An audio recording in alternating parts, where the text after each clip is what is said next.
ibibigay para sa mga kababayan.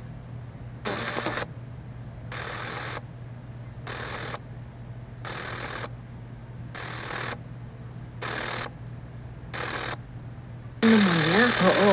Pwede mangyari yun. Oo, lalo na yung mga malnourished, tapos yung may iba pang sakit. Yun ang mga nakakatakot na maaaring mangyari na komplikasyon. Hindi tayo nananakot ha. Talagang totoong nangyayari yung mga ganung komplikasyon. Akala mo, rashes lang yan, sipon lang yan, ubo na yan. Pero ang measles, napakahirap magkaroon ng sakit na ganyan. Lalong-lalo na sa mga bata at mga immunocompromised. No? So, isa sa mga nakikita rin dito ay ang rashes o ang mga pantal-pantal. So, ano nga bang umpisa nun? Usually kasi yung mga rashes ay lumalabas makailang araw na nagsimula ang sintomas. Tapos ito ay parang mga, hindi masyadong pula, parang medyo brownish siya. Parang brownish na tawag nila, no? Tapos? Parang kayumanggi daw ang kulay. Tapos, para pala akong isang buong measles. hindi naman. Tapos, tigdas ka ba nun? ibang klaseng tigdas yung sa akin nung malaki na ako nung matanda na ako. So yun yata yung isang pag-uusapan natin mamaya. Oo, yung kasi German measles. naisip-isip ko, nagkaroon ako ng tigdas noon, pero ibang klase, nahanginan lang, di ba? Pero I'm sure nagkaroon ako ng tigdas Baka noon nung kasi, bata. nung bata ako, no? Kasi ang alam ko noon, nasa probinsya pa kami noon at wala pang bakuna noong mga panahon na yon sa tigdas, no? So, oo, meron ng nakalagay na ikaw ay pinanganak before 1957 ata.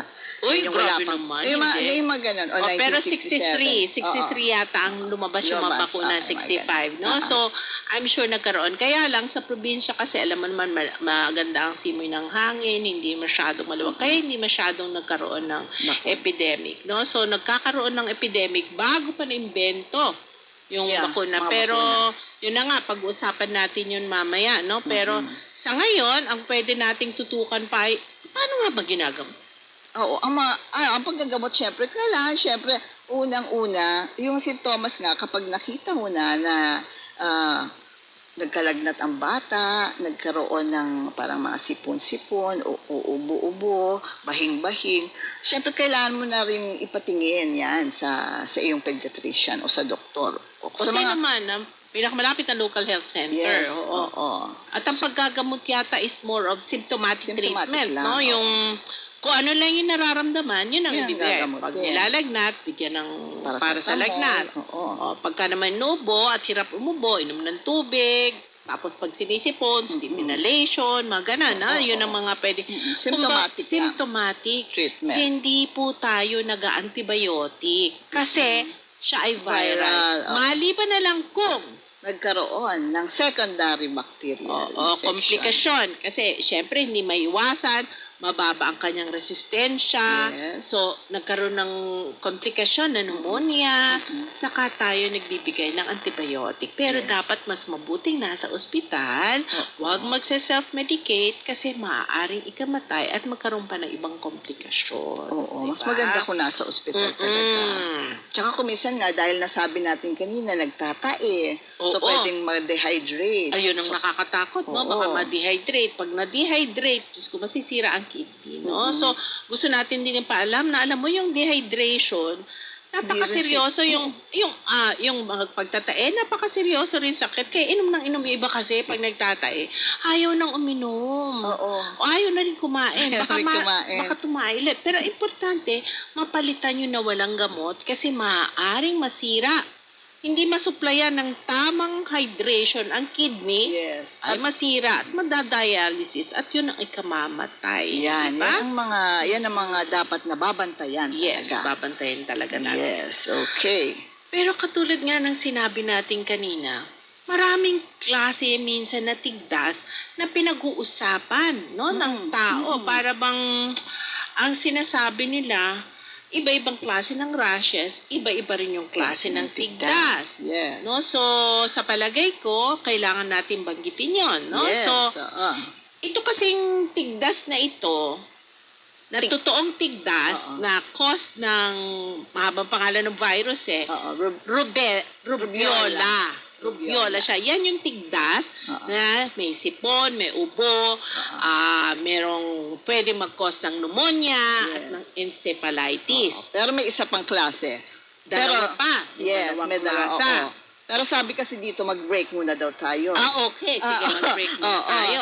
Sige. Okay, so meron din ikaw nagpapa-welcome sa iyo. Welcome back daw sa iyo. Si Tina.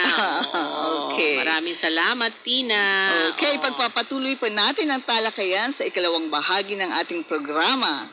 Sa ating pagbabalik, mga kasali, tatalakayin pa natin ang iba pang usapin tungkol sa episode ngayong araw na ito. Magbabalik ang check-up, talakayan sa Edukasyong Pangkalusugan sa UP. Ang DCUP 1602 ay miyembro ng kapisanan ng mga broadcasters Sa ng Pilipinas. Sa DCUP 1602, kasali ka! Halika na't makinig sa DCUP 1602.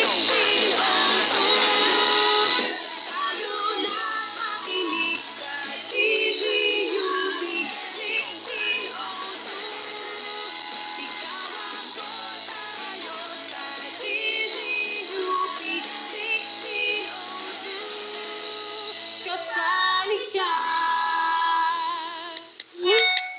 8 out of 10 teenagers experience cyberbullying through social media. Cyberbullies use email and instant messaging to spread lies.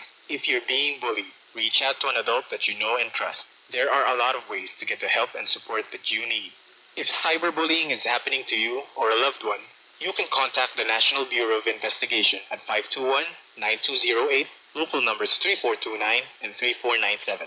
A message from DZUP 1602, kasali ka. Hello, Ma. O anak, kamusta school? Eto, nakakapagod. Tambak ng papers at exam. Kumain ka na ba? Mag-alauna na. Opo.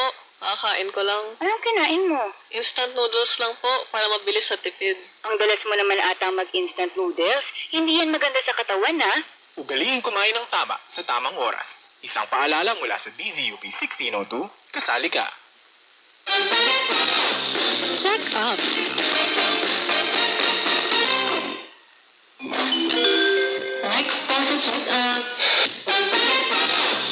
Check up. Hatid sa inyo ng UP University Health Service. Nakatutok pa rin kayo sa DCUP 1602, kasali ka, at nagbabalik ang programang Check Up, talakayan sa Edukasyong Pangkalusugan sa UP. Ito ay hatid sa inyo ng UP Health Service dito lamang sa DCUP 1602. Pinag-uusapan pa rin natin ang topic na tungkol sa tigdas. Ating alamin para tayo ay maging ligtas. Sa episode natin ngayong araw, maraming salamat po sa ating makasali sa patuloy na pagsusubaybay. Nasa ikalawang bahagi na tayo ng episode at syempre kasama pa rin natin ngayon ang ating mga sarili. Wala tayong guest ngayon. Okay. Hindi naman natin kailangan ng eksperto dito. Napakadali lang nitong topic na ito, Okay. partner, pero napakaseryoso. Yes. O katulad ng nabanggit natin kanina, merong tatlong uri, no? Meron tinatawag na rubiola yung kanina, no? Meron ding rosola at merong nakakatakot din, rubella. Yeah. Okay. So yung rubiola nabanggit na natin kanina, partner. Unahin. Ngayon naman yung rosola, sanhi yun ng herpes virus 6. Hindi to yung herpes na nakakatakot. Ito ay simpleng viral infection lamang na minsan walang nararamdaman. Pero may mga rashes din. din. No? Meron din katulad ng ubo, sipon, pero hindi ganun kagrabe. No? Pero kailangan pa rin kasi syempre ito rin ay maaaring mag-cause din no? ng mga komplikasyon, pangamaga ng utak at kung ano-ano pang katulad din ng ng rubiola pero hindi ganun kagrabe. No? Pero magandang mapag-usapan natin at ang gamot doon symptomatic lang. Madali lang yun. 0 to 5 days, 7 days. Sandali lang. Sandali lang. Ang pinakamahirap sa lahat ay ang rubella. Yes. O ang tinatawag nilang German measles. O sa Tagalog ay tigdas hangin. Yun ba yun? Yun daw yun. O, pero hindi grabe ang dating ng hangin. Yung bagyo yun. Pag nangyari yun sa isang... Kaya Yan ang hangin siya. dulot Kasi ng doon, rubella. ang isang hindi masyado mild lang Mild yun eh. lang, oo. Kasi hindi masyadong apektado yun. Pero pag buntis ka, bagyo ang dala nun. Ay, oo, no? oo. So, ang tanong ko lang, hindi ko na-research eh. Bakit kaya tinawag na German measles? Oo nga, hindi natin naalalaman yung German measles. Ayan, Paalam sige nga, natin ito. sa team ng DCUP, kailangan i-research nila yan. Kung bakit ba German measles? Ang alam ko no? lang, ang common na tinatawag dito, 3-day measles. Pero nung nagkaroon ako nito, actually 7 days. Hindi nga lang eh, di ba? Ay, buti ka. Pero nung nangyari sa pamilya ko ito, napa-hospital pa kami. Kasi talagang matindi ang dating, meron pang mga kasama ring komplikasyon na pag-usapan natin, no? Yung German measles, parang simple lang ang dating, di ba? Ano ba ang mga naramdaman mo noon nung nagkaroon ka niyan? Parang mabigat din ang pakiramdam ko ang katawan ko, tapos nilagnat din ako.